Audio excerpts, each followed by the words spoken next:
Hi, so this is my flip video on the second technique of integration that we are going to learn, which is the substitution rule. The first technique, of course, is the only one that we knew so far was to use the power rule and the sum or the difference rule. The power rule and the sum rule are very useful, and you can do a number of problems with them. But if you take a look at a problem like what's here, then you will see that where we need to integrate x plus 1 to the power 7. Now, if we are going to use the power rule and the sum rule to integrate this indefinite integral, then we have a problem. And what's that? Because we have a seventh power here.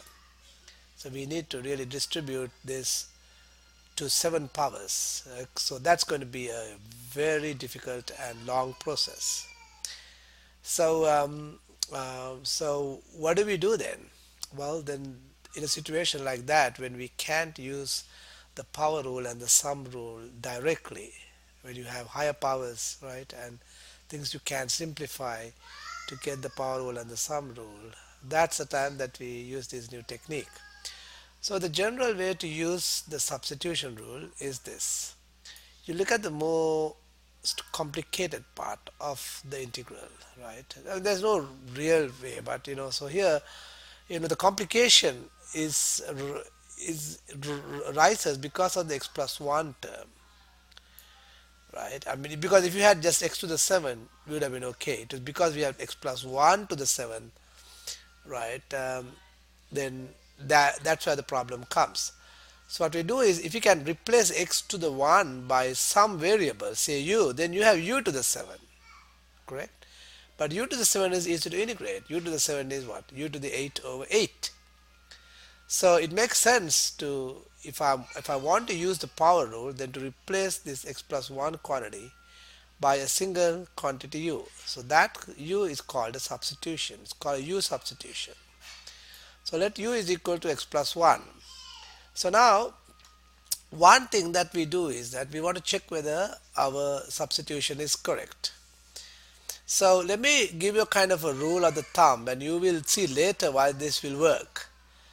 Okay, the moment you decide u, differentiate it, du over dx, right? And then the rule of the thumb is whatever that you get when you differentiate the u, right, should be equal in style to the leftover part that you get in the integral when you plug in u.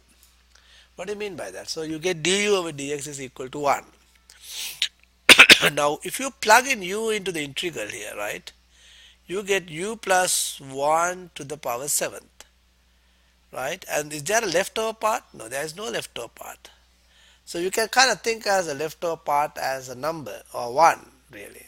So because you got 1 here, that means the derivative of the u substitution is equal to the leftover part. Now suppose you got 5 here, still it's okay because 5 is a constant, right? Okay, but if you get the leftover, the derivative to be x, for example, then we have a problem because the leftover part here is 1, but we have an x here. But we can go on to that a little later, but just make the mental check. The moment you put u, you differentiate the u and see whether that is equal to the leftover part in style. Alright, now let's get back to our problem. Okay, so now we have u is equal to x plus 1, so we go up here and we plug in for u. When we plug in for u, what do we get? This is u, this becomes u, so you get u to the 7, but we also have a dx, right? But what is dx? So how do we get dx? So remember, we got du over dx is equal to 1. We can solve this for dx. So when you solve that for dx, we get what? We cross multiply. So dx goes up here, the 1 goes down here, so dx is equal to du over 1. So we go up here now. So this is u to the 7. For dx, we replace the dx by whatever that we find here. So dx becomes what? Du over 1. So finally we get I is equal to integral u, this is u to the 7 and du over 1, u to the 7 du over 1. Well, dividing by 1 won't make any difference, so this is the same as u to the 7 du. Now, integrating u to the 7 du is not hard at all, because now you can use the power rule, because your variable is now u and the integrand is just u to the 7. So you need to integrate u to the 7 with respect to u, and the answer will be what? You increase the exponent, you use the power rule, and the 7 becomes what? 7 becomes 8. So you can u to the 8 and you divide by 8. But u is equal to what? Now this is the answer. We actually done the integration. So the answer is u to the 8 over 8. But this is not very how shall we say, conventionally good, because we can't leave the answer in terms of u, because we started the problem with x. We got to leave the answer in terms of x. So what we do is we replace the u by x, and then we get x plus 1 to the power 8 over 8 plus c. So the answer is x to the 1 plus the power 8 over 8 plus c. So once again what we did was we replaced the complicated part by a u, differentiated that, and we made a kind of a mental check to see whether the derivative is equal to the leftover part, and it is. And now we solve for dx. Dx is equal to du over 1, and then we take it and plug it up here. So this becomes u. So you get u to the 7, and the dx becomes what? Du over 1.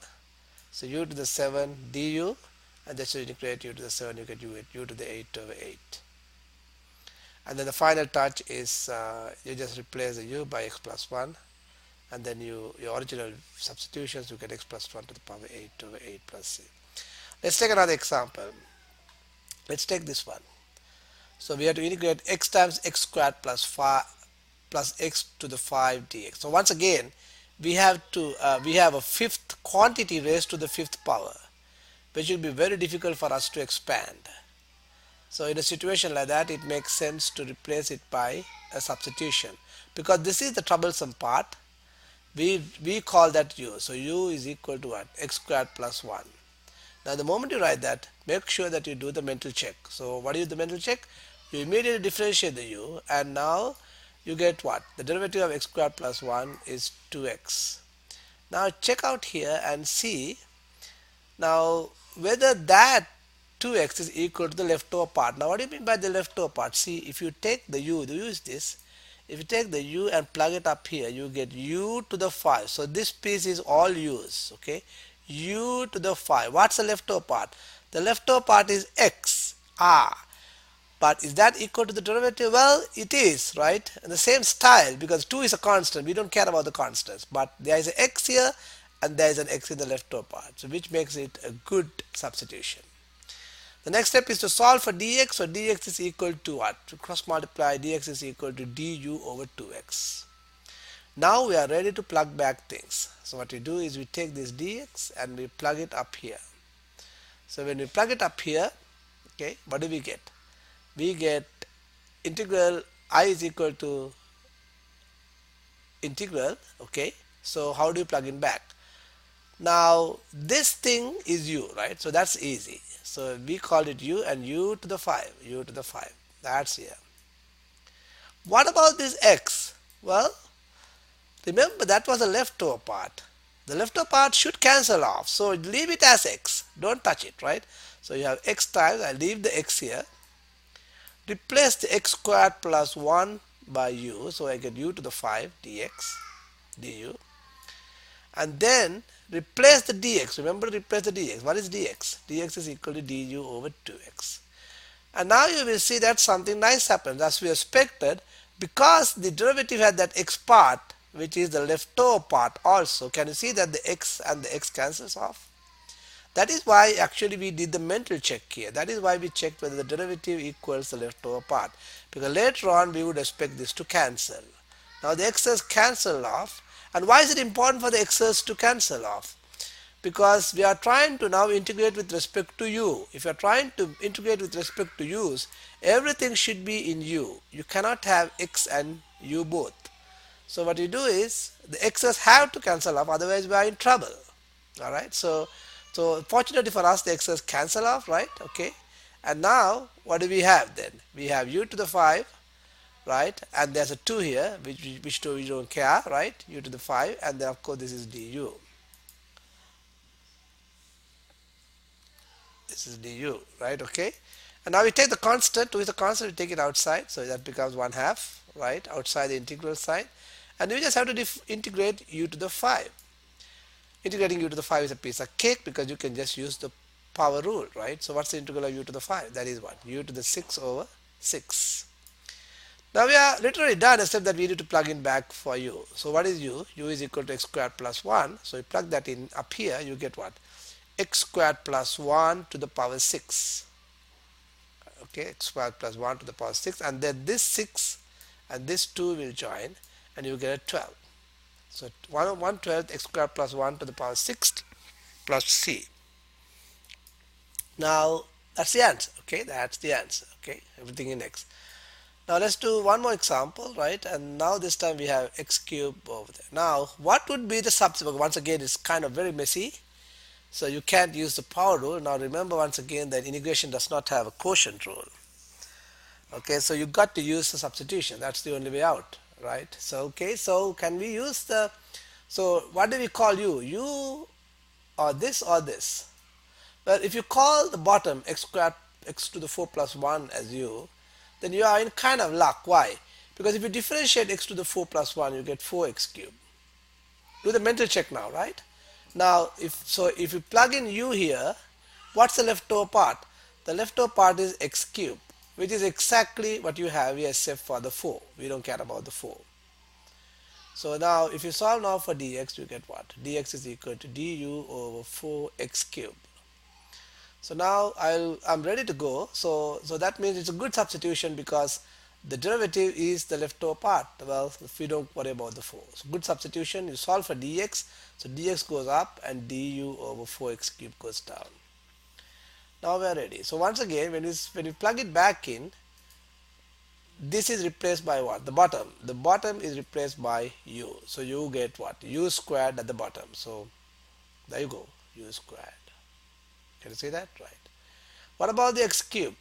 The x cube we leave alone. Okay, so x cube is something that we leave alone. And then we have dx is equal to what? Dx is equal to what? Du over 4x cube. You just replace the dx by the du. So dx is equal to du of x cube. So once again we leave the x cube as it is because we expect that to be cancelled off. This is replaced by u. So you get u squared. And dx is equal to du over 4x cube. So the x cube and the x cube will cancel off, and then you get 1 over u squared, and then you have a 4, and then you have du, and the 1/4 is taken outside, and then the 1 over u squared is actually u to the minus 2. 1/4 u to the minus 1 divided by minus 1, right? And then 1/4 and minus 1 is actually negative 1/4. And u to the minus 1 is actually 1 over u. So now it's the time for us to replace the u by x to the 4 plus 1. So it's negative 1/4, 1 over x to the 4 plus 1, and then plus c.